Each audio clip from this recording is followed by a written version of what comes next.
이서정 씨, 우리 얘기 좀 합시다. 저녁 식사가 막 끝난 참이었다. 시어머니 김영희 여사가 입가를 닦으며 갑자기 입을 열었다.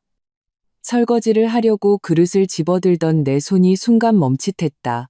심장이 쿵 하고 내려앉았다. 임신 3개월. 입덧이 아직 완전히 가시지 않은 나는 시어머니의 이토록 진지한 표정에 유독 예민했다. 어머니, 말씀하세요.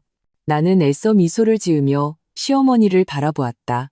시아버지 박철수 씨는 옆에서 헛기침을 한 번 하더니 늘 손에 쥐고 계시던 리모컨을 만지작거리기만 할 뿐 TV를 켜지는 않았다. 남편 박준영은 나를 한 번, 그리고 제 엄마를 한 번 쳐다보았다. 그의 눈빛에는 미묘한 회피의 기색이 서려 있었다. 아가, 네가 이제 임신도 했으니 우리 박씨 집안의 큰 공신이지. 김영희 여사는 잠시 말을 멈췄다가 이내 분위기를 바꿨다. 그런데 말이다. 이 집이 좀 좁잖니. 우리 늙은이 둘이 여기 있으면 네가 태교하는데 시끄러울 것 같구나. 게다가 네가 입덧도 심한데 우리가 제대로 챙겨주지도 못하고 혹시라도 무슨 일 생기면 어쩌니. 가슴이 철렁했다. 나는 거의 즉시 시어머니의 의도를 알아차렸다. 어머니, 그 말씀은. 내 목소리가 가늘게 떨렸다. 내 시아버지랑 상의했다. 김영희 여사는 마침내 본론을 꺼냈다. 우리는 나가서 살까 한다. 여기서 멀지 않은 곳에 작은 오피스텔이라도 하나 얻어서 말이다.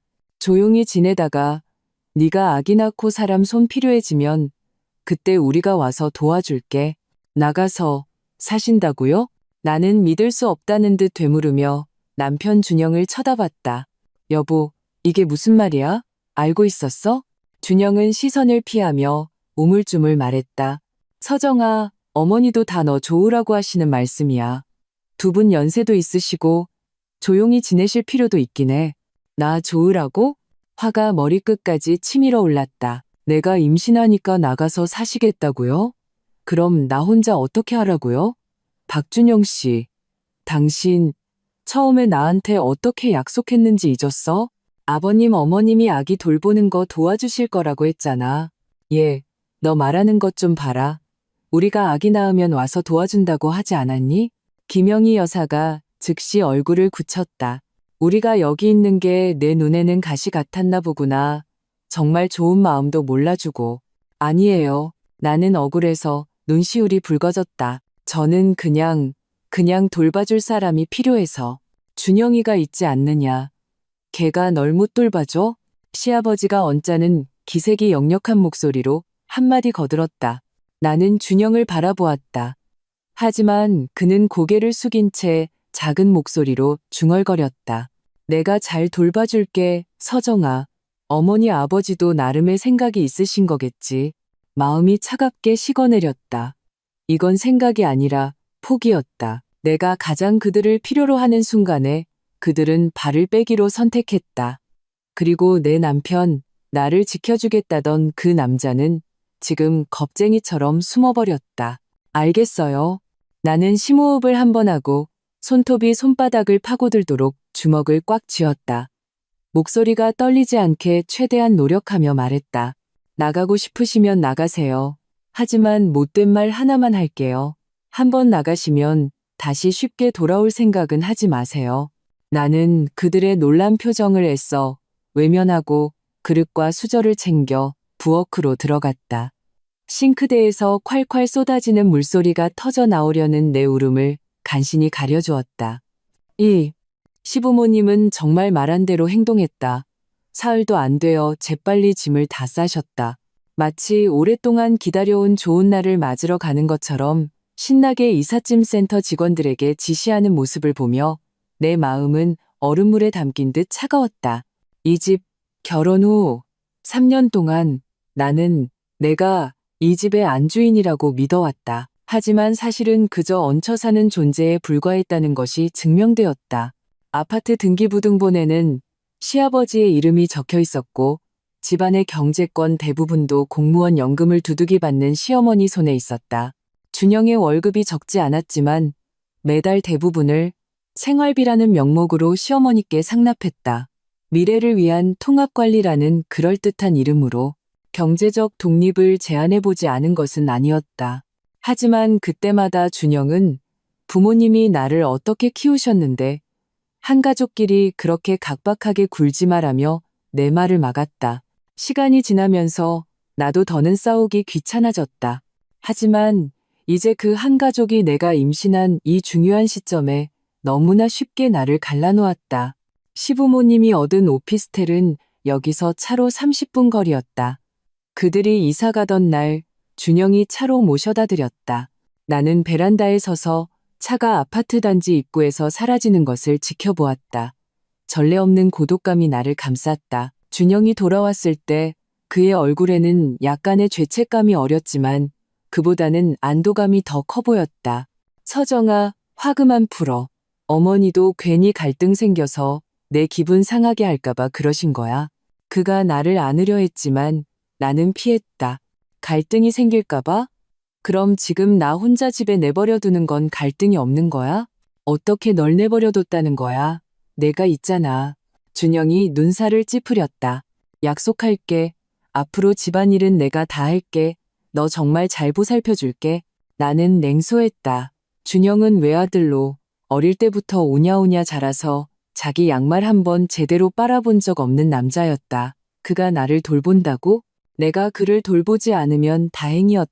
준영 씨, 돈 얘기 좀 하자. 나는 이 기회를 잡기로 결심했다. 이제 부모님도 나가셨으니까 매달 어머니께 드리던 돈은 서정아. 준영이 즉시 내 말을 끊었다. 그의 얼굴이 굳어졌다. 왜 또 돈 얘기를 꺼내? 지금 그 얘기할 때야? 어머니 아버지 막 나가셨는데 벌써 그 돈에 눈독 들이는 거야? 내 마음은 완전히 얼어붙었다. 그 돈? 준영 씨, 그건 당신 월급이야. 우리 곧 나이도 태어나는데 여기저기 돈 들어갈 곳 천지라고. 당신은 조금도 생각 안 해? 부모님 나가서 사시는 데는 돈 안 들어갈 것 같아? 두 분 연금으로 충분하겠어? 결국 당신 월급에서 가져다 쓰셔야 하는 거 아니냐고? 준영은 내 말에 아무 대답도 못했다. 한참 만에야 겨우 한마디 쥐어짰다. 어머니가 당신들 돈으로 충분하다고 나보고 신경 쓰지 말라고 하셨어. 나는 그를 보며 문득 웃음이 나왔다. 그는 마치 영원히 자라지 않는 아이처럼 부모님 소나기에 단단히 붙들려 있었다. 내 뱃속의 아이가 과연 이런 아버지를 의지할 수 있을까? 알았어. 돈 얘기 안 할게. 나는 지친 목소리로 말했다. 당신 약속이나 지켜. 집안일은 전부 당신이 한다고 했어. No. 준영은 큰 짐이라도 벗은 듯 연신 고개를 끄덕였다. 그 후 며칠 동안 준영은 정말로 집안일을 해보려고 애썼다. 하지만 결과는 처참했다. 그릇을 깨거나 흰옷에 물을 들이기 일쑤였다. 대부분의 경우 그는 야근하고 돌아와 피곤하다며 소파에 쓰러져서는 다시는 깨울 수 없었다. 그리고 나는 점점 불러오는 배를 안고 내 몸 하나 건사하기도 힘든데 거꾸로 그가 남긴 뒷수습까지 해야 했다.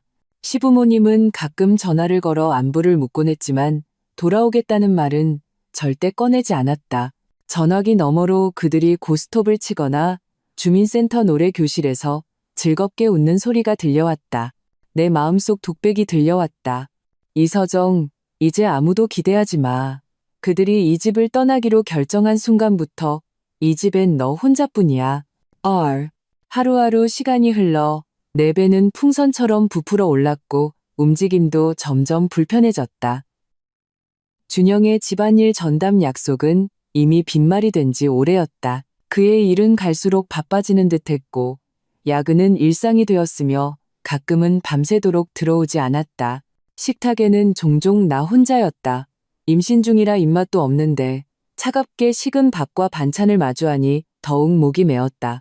나는 직접 요리를 배우기 시작했지만 허리를 굽혀 채소를 썰고 서서 음식을 볶는 것은 나에게 엄청난 부담이었다. 준영 씨, 오늘 좀 일찍 들어올 수 있어? 정기검진 결과지에 안 좋은 수치가 좀 있대. 의사 선생님이 푹 쉬고 무리하지 말라고 하셨어. 나는 그에게 전화를 걸어 애원하듯 말했다. 수치가 안 좋아? 심각해? 전화기 너머로 시끄러운 소음과 함께 여자의 웃음소리가 들리는 듯했다. 나 오늘 진짜 중요한 프로젝트가 있어서 빠질 수가 없네. 서정아, 그냥 배달 음식 시켜 먹거나 아니면 우리 엄마한테 와서 좀 봐달라고 할까? 당신 엄마? 나는 기가 막혀 웃었다. 어머니, 지금 우리 집에서 차로 30분 거리야. 오시면 어디서 주무시라고? 그리고 오고 싶어 하시기나 할까? 아휴, 넌 왜 그렇게 사람을 나쁘게만 생각해? 내 시어머니인데 왜 오기 싫어하시겠어? 준영의 목소리에 짜증이 묻어났다. 됐다, 됐어. 나 지금 진짜 바쁘니까 나중에 전화할게. 전화는 서둘러 끊겼다. 나는 서러워서 울고 싶었지만 억지로 눈물을 삼켰다. 아기를 위해서 감정적으로 흔들리면 안 됐다. 나는 반격을 시작했다. 더 이상 그가 아무렇게나 벗어 던진 옷가지를 치워주지 않았고, 다음 날 아침 식사도 준비해주지 않았다. 나는 집안의 지출 내역을 하나하나 적어 냉장고에 붙였다. 한 가정을 꾸리고 아이 한 명을 키우는데 돈이 얼마나 드는지 그에게 똑똑히 보여주기 위해서였다. 준영은 처음에는 신경 쓰지 않았다. 그러다 깨끗한 양말이 없고 아침을 굶게 되자 불평을 터뜨리기 시작했다. 서정아, 대체 왜 이래? 내가 회사에서 얼마나 힘들게 일하는데 집에 와서 밥 한 끼도 안 차려주는 거야. 나이. 어느 날 밤 야근하고 돌아온 그는 텅 빈 식탁을 보고 마침내 폭발했다. 나도 힘들어. 나는 차분하게 그를 바라보았다. 의사 선생님이 나보고 쉬라고 했어. 준영 씨, 이 집은 나 혼자만의 집이 아니야. 그렇다고 아무것도 안 할 수는 없잖아. 나도 했어. 난 아이를 임신한 채로 내가 할 수 있는 건 다 했다고. 당신은? 당신의 약속은 어디 갔어? 우리는 크게 다투었다. 결혼 후 가장 격렬한 싸움이었다. 결국 준영은 회사 가서 자겠다며 문을 박차고 나갔다. 바로 그때 그에게 전화 한 통이 걸려왔다. 회사에서 온 전화였다. 전화를 끄는 그는 심각한 표정으로 돌아와 말했다. 서정아, 회사에 긴급 프로젝트가 생겨서 3개월 동안 해외 출장을 가야 해. 모레 바로 떠나. 3개월, 모레 떠난다고? 나는 얼어붙었다. 그를 바라보며 온 세상이 빙빙 도는 것 같았다. 나는 곧 출산인데 그는 3개월이나 떠나 있겠다고? 시어머니는 어디서 소식을 들었는지 놀랍게도 전화를 걸어왔다. 하지만 나를 위로하기 위해서가 아니라 중재하기 위해서였다. 아가, 남자는 일이 중요한 법이다. 준영이도 다 이 가정을 위해서 그러는 거 아니겠니? 네가 좀 이해해줘라. 3개월 금방 간단다. 우리도 그때 최대한 시간 내서 너 보러 가볼게. 최대한. 나는 이 두 글자를 곱씹었다. 마음속의 비참함이 극에 달했다. 이것이 나의 가족이었다. 내가 가장 그들을 필요로 할 때 한 명은 멀리 떠나려 하고 다른 이들은 수수방관을 택했다. 안 가면 안 돼? 나는 짐을 싸기 시작하는 준영을 보며 잠긴 목소리로 물었다. 내 출산 예정일은 바로 다음 달이었다. 3개월이란 내가 홀로 출산과 그 이후 가장 힘든 산후조리 기간을 견뎌야 한다는 의미였다. 안 돼, 서정아. 이건 회사에서 나한테 준 중요한 기회야. 내 승진이 걸린 문제라고. No. 준영은 옷을 개며 고개도 들지 않은 채 말했다. 승진해야 우리 아기 분유값도 더 벌고 산후도우미도 부를 수 있지. 나도 다 이 집을 위해서야. 또 이 집을 위해서. 이 말은 무딘 칼날처럼 반복해서 내 신경을 베었다. 결혼할 때 그는 앞으로 내가 아무것도 안 해도 된다고 자기가 먹여 살리겠다고 말했다. 임신을 준비할 때 그는 부모님이 도와줄 거라 힘들지 않을 거라고 말했다. 임신했을 때 그는 자기가 나를 돌봐주고 집안일도 다 하겠다고 말했다. 모든 약속은 비눗방울처럼 건드리기만 하면 터져버렸다. 나는 지난 몇 년간 그의 일을 지원하기 위해 내 승진 기회를 포기했고 시부모님에게 잘 보이기 위해 수많은 서러움과 까다로움을 참아냈으며 이 가정을 위해 얼마나 많은 마음과 노력을 쏟아 부었는지 떠올렸다. 하지만 결국 돌아온 것은 고립무원이었다. 준영 씨, 혹시 생각해봤어? 내가 아기 낳을 때 당신이 곁에 없으면 나 혼자 어떻게 하라고. No.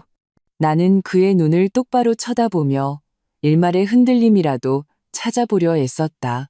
엄마한테는 말해뒀어.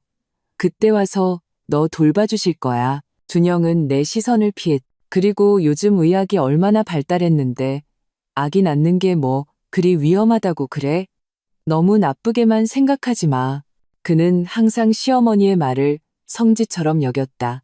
그럼 만에 하나, 정말 만에 하나 아기한테 무슨 문제가 생기거나 나한테 무슨 문제가 생기면 당신 없는데 누가 수술 동의서에 서명하고 누가 결정을 내려? 내 목소리는 점점 커졌고 감정은 거의 통제 불능 상태에 이르렀다. 왜 자꾸 안 좋은 쪽으로만 생각해? 준영은 마침내 하던 일을 멈추고 짜증스럽게 나를 쳐다봤다. 우리 좀 좋게 생각하면 안 돼? 넌 왜 내 일을 좀 지지해주지 못하는 거야? 다른 여자들은 다 자기 남편 출세하길 바라는데 너는 왜? 그의 말은 내 머리 위로 쏟아지는 얼음물 같았. 지지?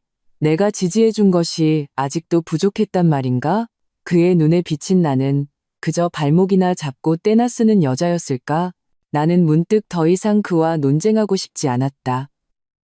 마음속에 내가 없는 사람에게는 무슨 말을 해도 소용없었다.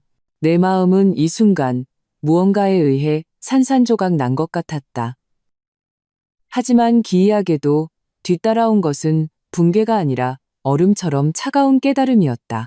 지난 몇 년간 나는 너무나 그에게 그리고 이 소위 가정이라는 것에 의존해왔다. 나는 나 자신을 하나의 부속품으로 만들었고 자아를 잃어버렸다. 이제는 변해야 할 때였다. 좋아. 나는 차분하게 말했다.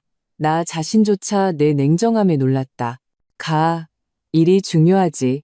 준영은 잠시 멍하니 서 있었다. 내가 이렇게 빨리 타협할 줄은 몰랐던 것 같았다.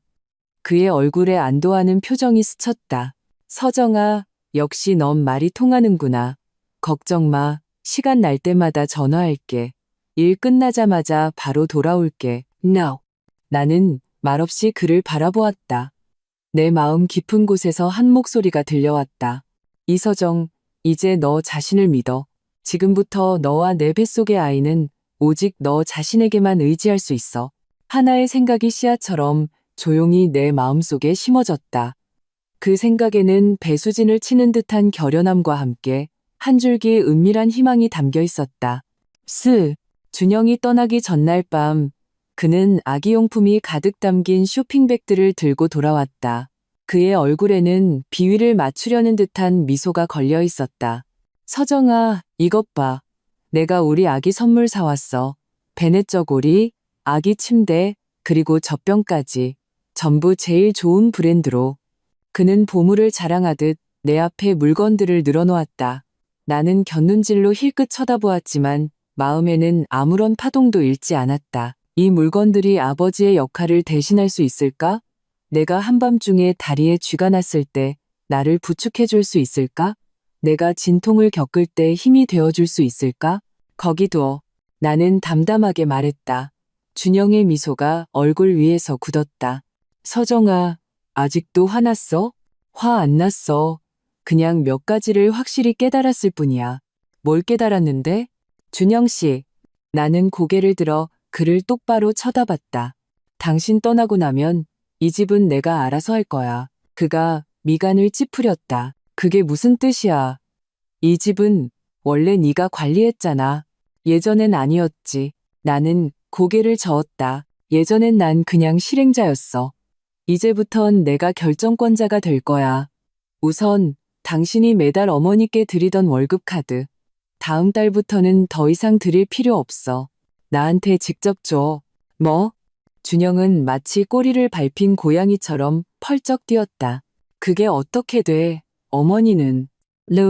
어머니께는 당신이 설명해. 우리가 아이 키우느라 돈 들어갈 곳이 많다고. 당신이 설명 못하겠으면 내가 설명할게. 내 말투는 단호했다. 서정아, 제발 이러지 마. 나 내일 떠나야 한다고. 그는 몹시 초조해 보였다. 돈 문제는 내가 돌아오면 얘기하자. 안 돼. 지금 확실히 해야 해. 나는 자리에서 일어나 배를 안고 그의 앞으로 다가갔다. 준영 씨, 이게 내 마지노선이야. 카드를 나한테 주든지 아니면 우리 관계를 다시 생각해봐야 할지도 몰라. 너, 날 협박하는 거야? 준영의 눈이 커졌다. 마치 나를 처음 보는 사람 같았다. 협박하는 게 아니야. 내 결정을 통보하는 거지. 바로 그때 그의 휴대폰이 울렸다. 시어머니에게서 온 영상 통화였다. 준영은 잠시 망설이다가 전화를 받았다. 네, 엄마, 아들, 짐은 다 쌌니? 내일 몇 시 차야? 길 조심하고. 시어머니의 목소리는 여느 때처럼 자애로웠다. 갑자기 화면 가장자리에 있는 나를 보더니 그녀의 표정이 미세하게 변했다. 서정이도 있구나. 마침 잘 됐다. 아가, 너한테 할 말이 있다. 내 시아버지가 요즘 허리가 안 좋아서 말이다. 우리가 생각해보니 너희 집도 비워두는 것보다야 우리가 다시 들어가서 사는 게 낫겠더라. 마침 너도 좀 봐주고. 나는 냉소를 지었다. 다시 들어온다고? 참 쉽게도 말한다. 단추 누구였더라. 집이 좁아서 내 태교에 방해될까봐 서둘러 나간 사람이. 이제 준영이 떠나고 나 혼자 감당 못할 것 같으니 다시 돌아와 도와주겠다고? 이 집을 계속 통제하고 싶어서겠지. 어머니, 준영이 입을 열기 전에 내가 먼저 말했다. 괜찮습니다. 저희 여기 잘 지내고 있어요. 아버님 어머님 번거롭게 해드리고 싶지 않아요. 그리고 준영 씨 출장 가는 것도 저 이제 이해하기로 했어요. 남자는 일이 중요하잖아요. 저 혼자 할 수 있어요. 시어머니의 얼굴이 완전히 굳어졌다. 이서정, 너 지금 무슨 뜻으로 하는 말이니? 내가 좋은 마음으로 도와주겠다는데 그걸 마다해? 너 혼자 할 수 있다고? 배가 그렇게 불렀는데 만에 하나 무슨 일 생기면 어쩌려고 그래? 그때 가서 또 우리한테 손 벌릴 거 아니야? 제 일은 어머니께서 걱정 안 하셔도 됩니다. 나는 또박또박 말했다. 처음에 나가시기로 결정했을 때 오늘 같은 날이 올 수도 있다는 걸 생각하셨어야죠. 그리고 준영 씨 월급은 다음 달부터 저한테 직접 주기로 했어요. 이 점도 어머니께서 이해해 주셨으면 합니다. 뭐라고? 시어머니의 목소리가 날카로워졌다. 이서정, 네가 이제 아주 날개가 돋쳤구나. 감히 우리 박씨 집안 돈을 관리하겠다고? 박준영, 너 듣고 있니? 얘가 지금 뭐라고 하는지 들어봐. 넌 얘 안 잡고 뭐 해?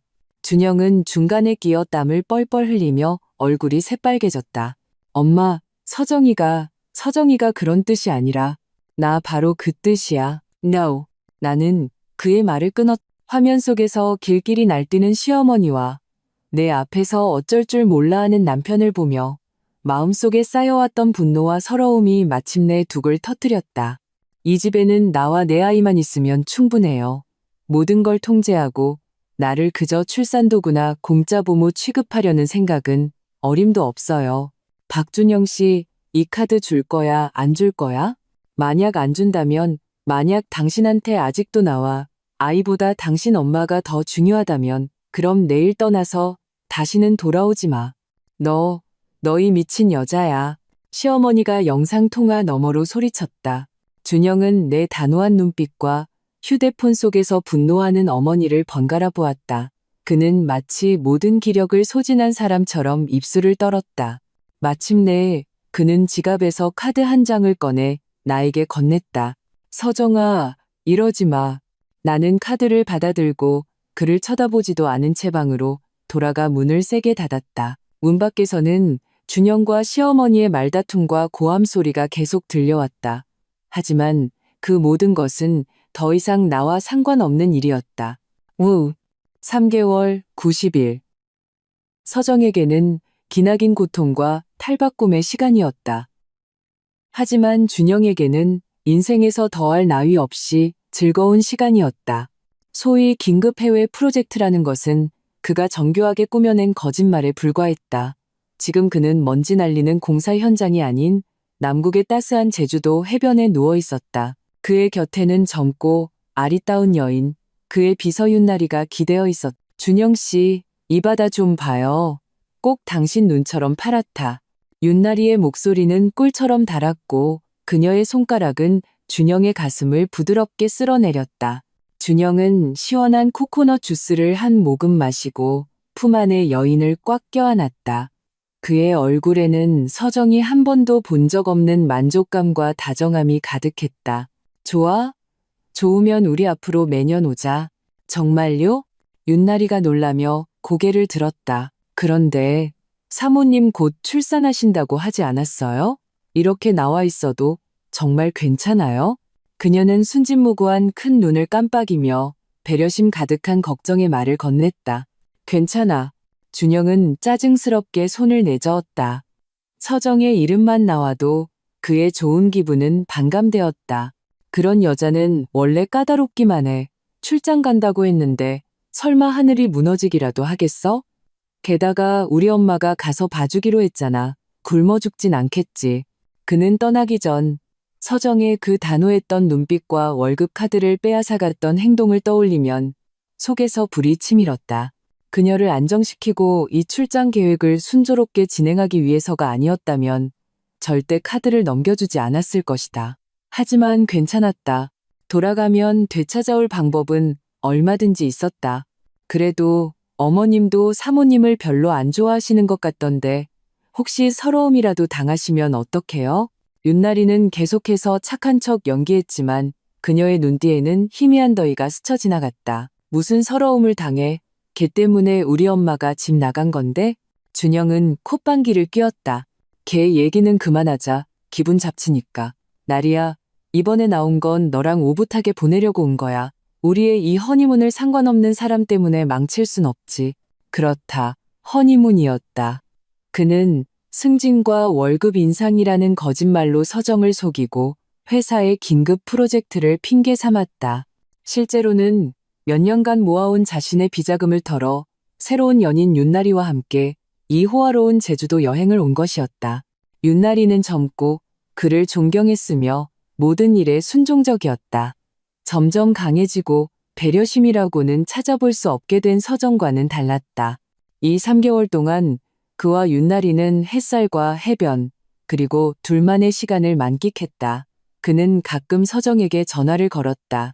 그때마다 윤나리의 교태 섞인 웃음소리를 피해 베란다로 나가 지쳐 보이는 목소리를 연기했다. 여보세요? 서정아? 응, 나 여기 바빠. 프로젝트가 빡빡해서. 당신은 괜찮아? 아, 그럼 다행이고. 푹 쉬어. 응, 우리 엄마 가보셨어? 뭐, 안 가셨다고? 알았어. 아마 엄마도 바쁘셨나 보지. 나 여기 신호가 안 좋아서 먼저 끊을게. 전화를 끊자마자 그는 다시 웃는 얼굴로 윤나리에게 돌아갔다. 자기야, 해결했어. 봐, 걘나 없으면 안 된다니까. 그러면서도 나한테 어쩌질 못하잖아. 윤나리는 그의 품에 안기며 애교스럽게 말했다. 준영 씨, 그럼 언제 그 사람이랑 정리할 거예요? 저 이렇게 이름도 없이 계속 있고 싶지 않단 말이에요. 그리고 아기 태어나면 분명 아기를 빌미로 당신을 묶어두려 할 텐데 걱정 마. 준영의 눈에 계산적인 빛이 스쳤다. 돌아가면 일단 월급 카드부터 되찾아올 거야. 지금 혼자서 고생 좀 했겠지?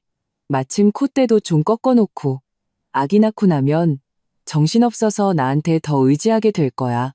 그때쯤이면 그 여자 입에서 먼저 이혼하자는 말이 나오게 만들 거라고. 그렇게 되면 우린 당당하게 함께할 수 있는 거지. 그는 심지어 집을 팔 계획까지 세워두었다. 어차피 아버지 명의로 되어 있으니 서정과 아이에게 위자료로 일부를 떼어주고 남은 돈으로 윤나리와 새로운 삶을 시작하면 될 일이었다. 그는 자신의 계획이 완벽하다고 생각했다. 이러한 자신감과 새로운 삶에 대한 기대를 품고 준영은 그의 허니문을 마치고 돌아갈 채비를 했다. 그는 서정에게 줄 선물을 고르는데 별로 신경 쓰지도 않았다. 그저 공항 면세점에서 아무 화장품이나 집어들었을 뿐이다. 윤나리가 여자들은 다 이런 걸 좋아한다고 조언해줬기 때문이었다. 그는 서정이 선물을 보고 태도가 조금 누그러지면 자신의 다음 계획이 더 쉬워질 것이라고 상상했다. 그는 윤나리와의 달콤한 추억과 미래에 대한 추악한 계산이 가득 담긴 캐리어를 끌었다. 그는 집문 앞에 서서 옷깃을 바로잡고 자신이 풍진에 시달린 피곤한 모습으로 보이도록 신경 썼다. 그리고는 열쇠를 꺼내 들었다. 서정에게 서프라이즈를 선사할 참이었다. 열쇠가 열쇠 구멍에 들어가 부드럽게 돌아갔다. 찰칵, 문이 열렸다. 준영은 잘못 다정하다고 생각하는 미소를 얼굴에 걸고 문을 밀었다. 서정아, 놔둬라. 그의 목소리는 마치 모기 졸린 오리처럼 중간에 뚝 끊겼다. 그는 그 자리에 얼어붙은 듯 완전히 석화되어 버렸다. 아니야, 이건 불가능해. 이건 꿈이거나 아니면 집을 잘못 찾아온 게 틀림없어. 레옥. 눈앞의 모든 것이 익숙하면서도 낯설었다. 그는 자신이 기이한 악몽을 꾸고 있는 건 아닌지 의심했다. 거실은 더 이상 시부모님의 낡은 잡동사니로 가득하고 칙칙했던 공간이 아니었다. 그 대신 밝은 통창, 연회색 패브릭 소파, 심플한 원목 티 테이블, 그리고 벽에 걸린 몇 점의 따뜻하고 예술적인 그림이 있었다. 깨끗한 창문으로 햇살이 쏟아져 들어와 방 안을 생기로 가득 채웠다. 공기 중에는 은은한 레몬그라스 향기가 퍼져 상쾌함을 더했다. 그의 기억 속에 늘 시름에 잠겨 있고 심지어는 좀 지저분했던 아내 이서정. 그녀는 지금 몸에 잘 맞는 아이보리색 실내복을 입고 소파에 앉아 있었다. 머리는 깔끔하게 쪽을 점에 끌어온 이마와 청초한 얼굴선을 드러냈다.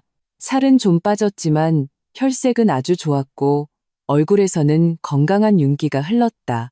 그녀는 고개를 숙여 품에 안긴 정버에 쌓인 아기를 보고 있었다. 아이, 그의 아이. 준영의 심장이 세차게 뛰었다. 복잡한 감정이 밀려왔다.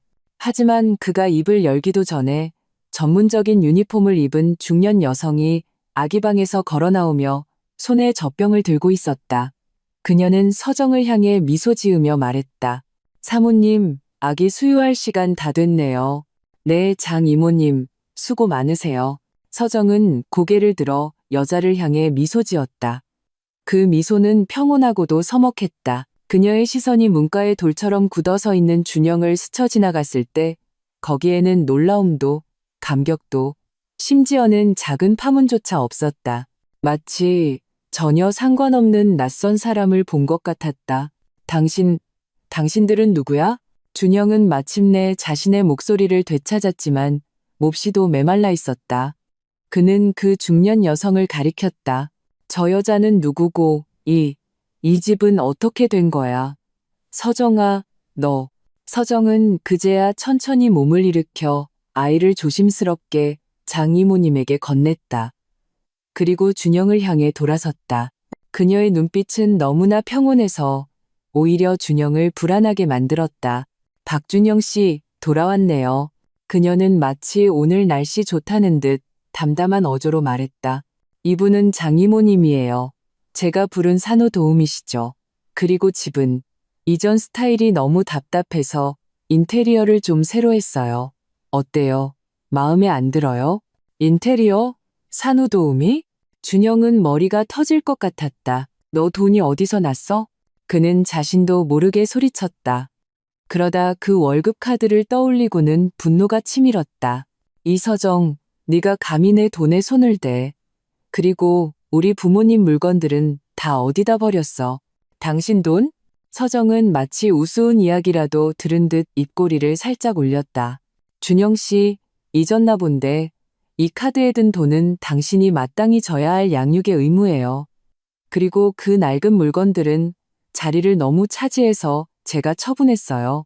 만약 아버님 어머님이 필요하시다면 제가 시세대로 배상해 드릴게요.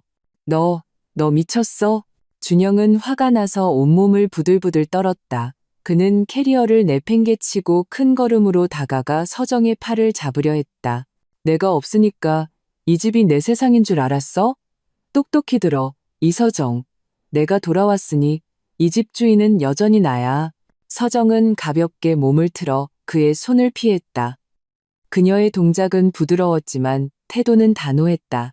박준영 씨, now. 그녀는 그를 바라보았다. 그녀의 눈빛에는 처음으로 일말의 연민이 담겼다. 당신이 한 가지 착각하고 있는 게 있네요.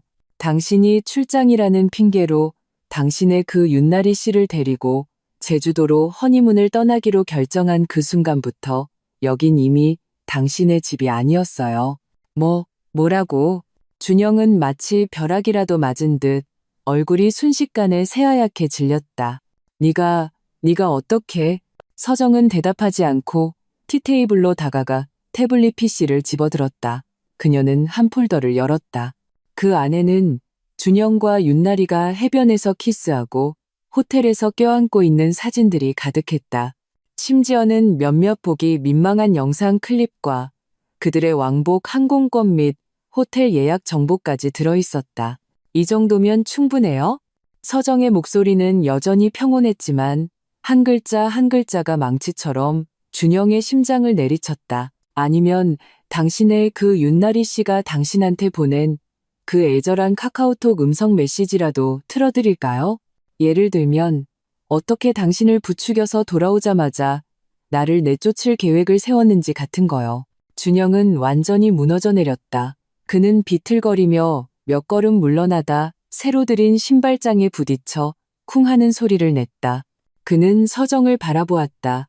그가 마음대로 주무를 수 있고 순종적이라고만 생각했던 아내, 그녀는 지금 심판의 지팡이를 쥔 여왕처럼 그를 옴짝달싹 못하게 만들고 있었다. 아니야 서정아, 내 말 좀 들어봐. 걔가 날 유혹한 거야. 준영은 말을 잇지 못하고 변명하려 애썼다. 차가운 땀이 그의 셔츠를 흠뻑 적셨다. 유혹? 서정이 그의 말을 끊었다. 박준영 씨, 이 지경이 됐는데도 아직 책임을 남에게 떠넘기고 싶어요? 내가 3살짜리 어린애인 줄 알아요? 내가 이 3개월 동안 정말 집에서 바보처럼 당신만 기다리고 있었을 것 같아요? 준영의 마음은 나락으로 떨어졌다. 그는 서정의 평온하지만 힘있는 눈빛을 보며 눈앞에 이 여인이 자신이 떠날 때의 그 여인이 아님을 문득 깨달았다. 이 3개월 동안 그녀는 아이를 낳았을 뿐만 아니라 마치 완전한 열반을 거친 듯했다. 바로 그때 초인종이 울렸다. 준영은 마치 구명다쳐라도 잡은 듯 다급하게 외쳤다. 분명 우리 부모님일 거야. 부모님 오시면 괜찮아질 거야. 서정아, 그만해. 집안 망신시키지 말고. 서정은 장 이모님에게 문을 열어드리라고 눈짓했다. 역시나 시아버지 박철수 씨와 시어머니 김영희 여사가 불같이 화를 내며 뛰어들어왔다. 그들은 분명 준영이 몰래 보낸 메시지를 받고 온 듯했다.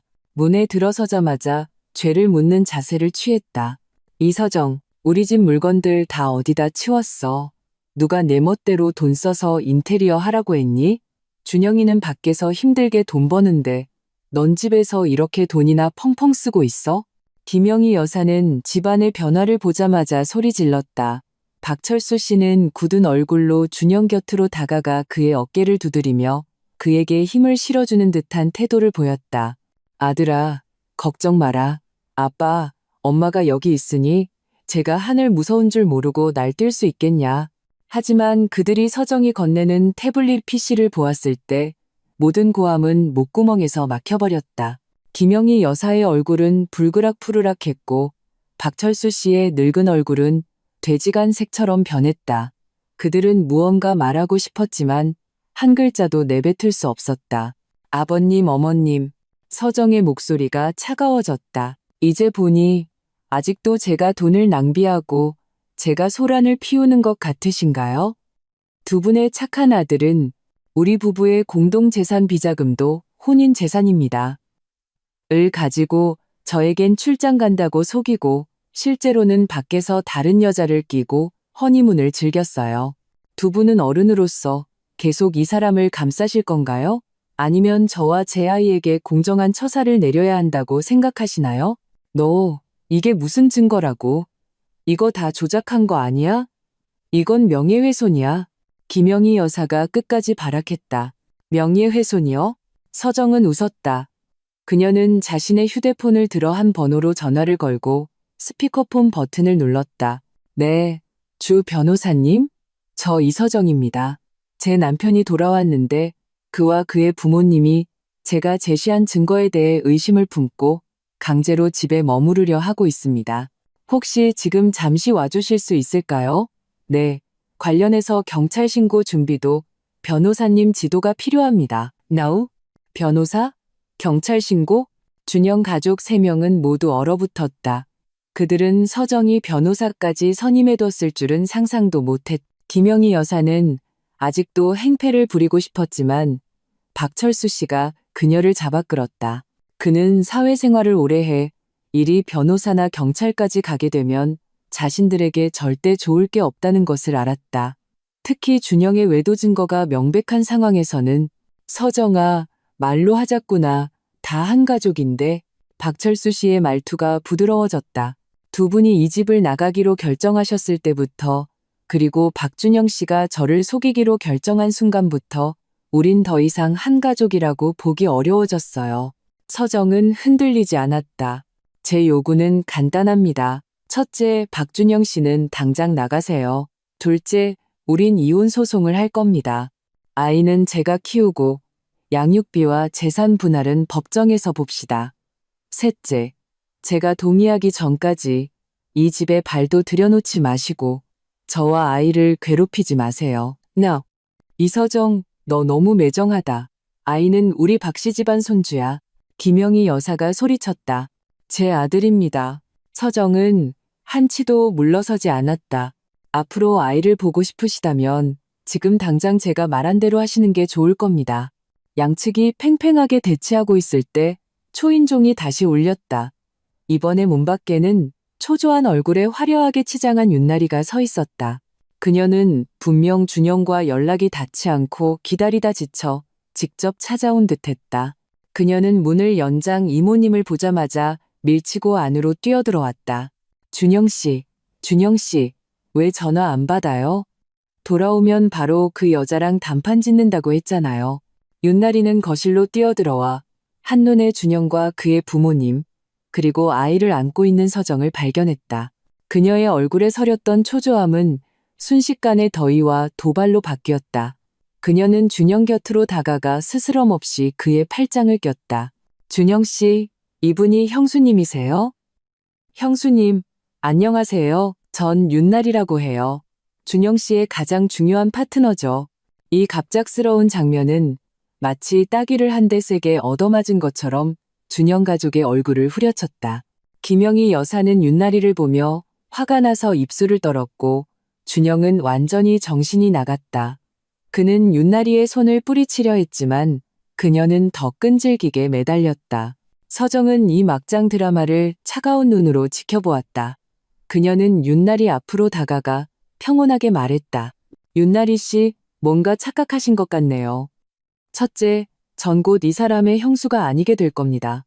둘째, 당신은 이 사람의 가장 중요한 파트너가 아니라 그저 혼인관계 중인 남성과 불륜을 저지른 상대, 즉 다른 사람의 가정을 파탄낸 상간녀일 뿐입니다. 셋째, 그리고 가장 중요한 것, 여긴 당신을 환영하지 않으니 당장 나가주세요. 윤나리는 서정이 이렇게 강하게 나올 줄 몰랐는지 잠시 멈칫했다가 이내 행패를 부렸다. 당신이 뭔데 날 내쫓아. 준영 씨가 사랑하는 건 나야. 나랑 결혼할 거라고 했다고? 당신 같은 아줌마가 자리만 차지하고 있으니 양심도 없어? 양심? 서정은 냉소했다.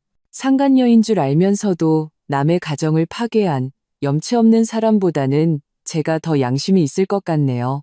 장 이모님, 이 아가씨가 계속 나가지 않으면 주거 침입으로 경찰에 신고하세요. 윤나리는 더 소란을 피우고 싶었지만 서정의 두려움 없는 눈빛과 옆에서 위협적으로 버티고 선 산후도우미 그리고 경찰 신고라는 말에 결국 겁을 먹었다. 그녀는 서정을 원망스럽게 쳐다보고는 억울하다는 듯 준영을 바라봤다. 준영 씨, 준영은 지금 머리가 터질 지경인데 그녀를 신경 쓸 겨를이 없었다. 그는 그저 얼버무렸다. 너 일단 돌아가. 내가 나중에 연락할게. 윤나리는 분한 듯 발을 구르며 꽁무니를 빼고 사라졌다. 그리고 준영 가족은 서정이 부른 정말 금방 도착한 변호사와 그녀의 단호한 태도 앞에서 결국 일시적으로 물러나는 것 외에는 선택지가 없었다. 준영은 올 때의 기대감과 달리 갈 때의 초라함이 가득한 캐리어를 끌고 그의 부모님과 함께 문 밖으로 사라졌다. 문이 닫히는 순간 서정은 길게 숨을 내쉬었다. 첫 번째 싸움은 그녀가 이겼다. 그 후 서정은 변호사의 조언에 따라 차분하고 질서 있게 이혼 소송을 진행했다. 그녀는 준영의 외도 증거를 모두 제출하고 아이의 완전한 양육권을 요구했으며 부부 공동 재산 분할을 청구했다. 여기에는 준영이 허니문에 탕진한 그의 비자금도 포함되었다. 준영 가족은 당연히 순순히 물러서지 않았다. 그들은 다양한 경로를 통해 서정에게 압력을 가하려 했다. 김영희 여사는 친척과 지인들 사이에 서정이 행실이 나쁘고 시부모에게 불효했으며 집안의 돈을 들고 날랐다는 헛소문을 퍼뜨리기 시작했다. 하지만 서정은 이미 대비하고 있었다. 그녀는 변호사를 통해 어조가 강경한 입장문을 발표하고 준영의 외도 증거 일부를 첨부했다. 더 이상 허위 사실을 유포하는 자에게는 법적 책임을 묻겠다고 명확히 밝혔다. 원래 서정을 비난하려던 몇몇 친척들은 증거를 보고 입을 다물었고 심지어는 거꾸로 서정을 동정하기 시작했다. 준영은 직장을 이용해 돌파구를 찾으려 했다. 그는 서정이 수입이 없으니 양육비를 미루면 결국 굴복할 것이라고 생각했다. 하지만 그는 서정이 2~3개월 동안 몸을 회복했을 뿐만 아니라 자신의 전문 지식 그녀는 원래 디자이너였다를 활용해 인터넷으로 프리랜서 일을 시작했고 수입이 자신보다 적지 않다는 사실을 몰랐다. 그녀는 심지어 학원에 등록해 더 높은 수준의 자격증을 준비하고 있었다. 그녀는 실제 행동으로 자신이 아이를 독립적으로 키울 능력이 충분하다는 것을 증명했다. 준영과 시부모님의 계략은 번번이 실패했고 그들은 점점 더 초조해졌다.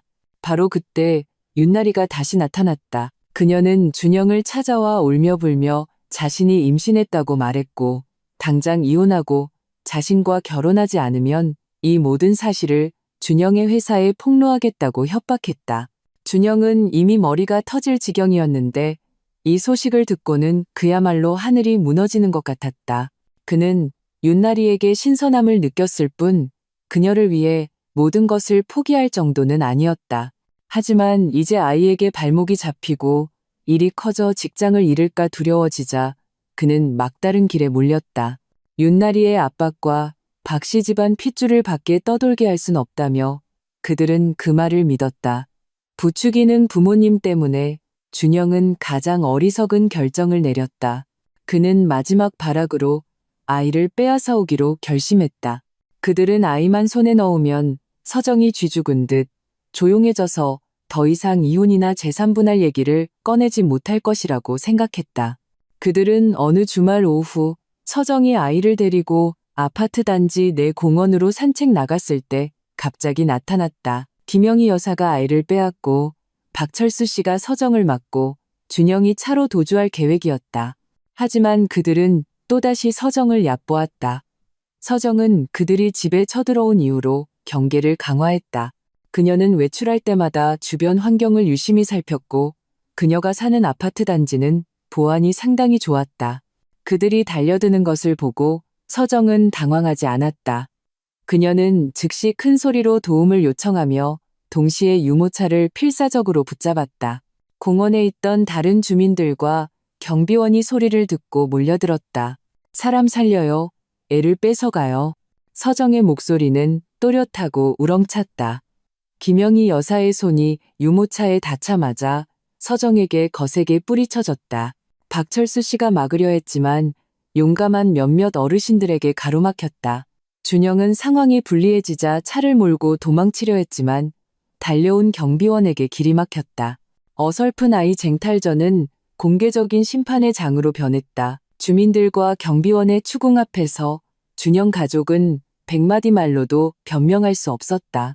특히 서정이 휴대폰을 꺼내 준영과 윤나리의 사진을 보여주며 그들이 재산을 포기하게 만들려고 아이를 빼앗으려 했다고 설명하자 모두가 경멸의 눈초리를 보냈다. 상간녀 때문에 자기 자식을 뺏으려 하다니 진짜 쓰레기네. 저 집안 정말 뻔뻔하다. 경찰에 신고해야 돼, 무조건. 결국 경찰이 출동했다. 비록 가정 문제이고 실질적인 피해가 발생하지 않아 경찰은 준영 가족을 엄중히 훈계하고 사건을 기록하는 선에서 마무리했지만 이 사건은 준영을 무너뜨린 마지막 지푸라기가 되었다. 윤나리의 소위 임신은 서정이 사람을 시켜 알아본 결과 거짓임이 드러났다. 그녀는 단지 거짓 임신으로 결혼을 압박하려 했던 것이다.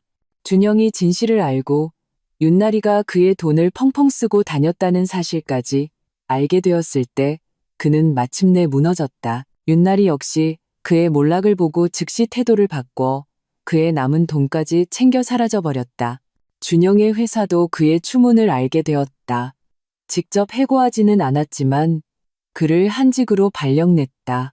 승진과 월급 인상은 완전히 물 건너갔다. 박철수 씨와 김영희 여사도 이번 손주 탈취 사건으로 친척과 이웃들 사이에서 완전히 고개를 들 수 없게 되었다. 이 한바탕 소동을 겪은 후 이혼 소송은 이례적으로 순조롭게 진행되었다. 준영 가족에게는 더 이상 저항할 자본도 체면도 남아있지 않았다. 법원은 최종적으로 아이는 서정이 키우도록 판결했고 준영에게는 매달 높은 양육비를 지급하라고 명령했다.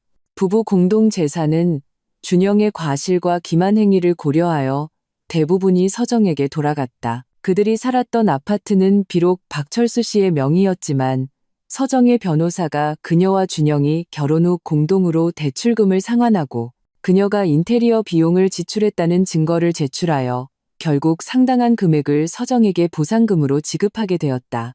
판결문을 받은 날 서정은 법원 문 앞에 섰다. 햇살이 그녀의 몸 위로 따스하고 밝게 쏟아졌다. 그녀는 승리의 환희가 아닌 큰 짐을 내려놓은 듯한 평온함을 느꼈다. 이 전쟁은 마침내 끝났다. 그녀는 보상금과 자신의 저축을 합쳐 같은 아파트 단지에 자신만의 더 작지만 아늑한 집을 샀다.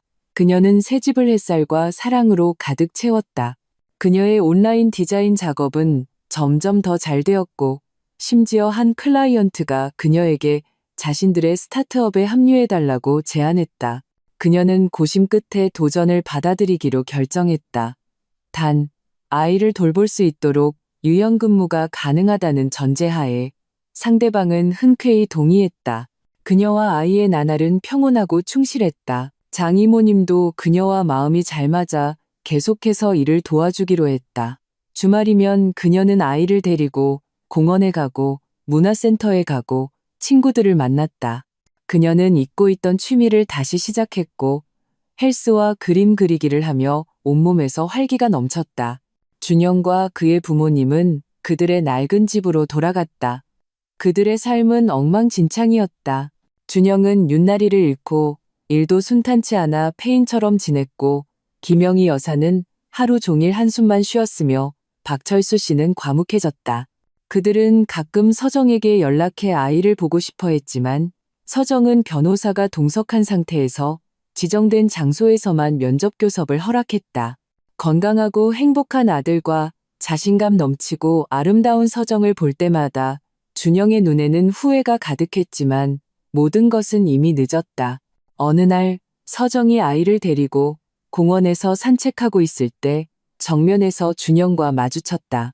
그는 많이 늙어 보였고 수염도 덥수룩했으며 눈빛은 흐릿했다. 그는 서정을 보며 입술을 달싹였지만 무언가 말하려다 그만두는 듯했다. 서정은 그저 평온하게 그를 한번 쳐다보고는 걸음을 멈추지 않았다. 유모차를 밀며 그의 곁을 스쳐 지나갔다. 그녀에게는 그의 사과도 그의 참회도 필요 없었다. 그녀는 이미 그 어두운 과거에서 걸어나와 자신만의 새로운 삶을 향해 나아가고 있었다. 그녀는 뒤를 돌아보았다. 준영은 아직도 그 자리에 외로운 비석처럼 서 있었다. 그리고 그녀의 앞에는 햇살이 가득한 작은 길이 펼쳐져 있었다. 그녀의 아들이 유모차 안에서 옹알옹알 웃으며 마치 빨리 앞으로 나아가라고 재촉하는 것 같았다. 서정은 미소 지었다. 그녀는 한때 자신의 머리 위를 짓누르며 무너질 것만 같았던 그 하늘이 무너지지 않았다는 것을 알았다. 오히려 그녀는 자신의 손으로 더 넓고 더 맑은 하늘을 떠받치고 있었다. 그녀의 이야기는 복수극이 아니었다. 그것은 성장과 독립, 그리고 새로운 시작에 관한 이야기였다. 그리고 그것은 이제 막 시작에 불과했다.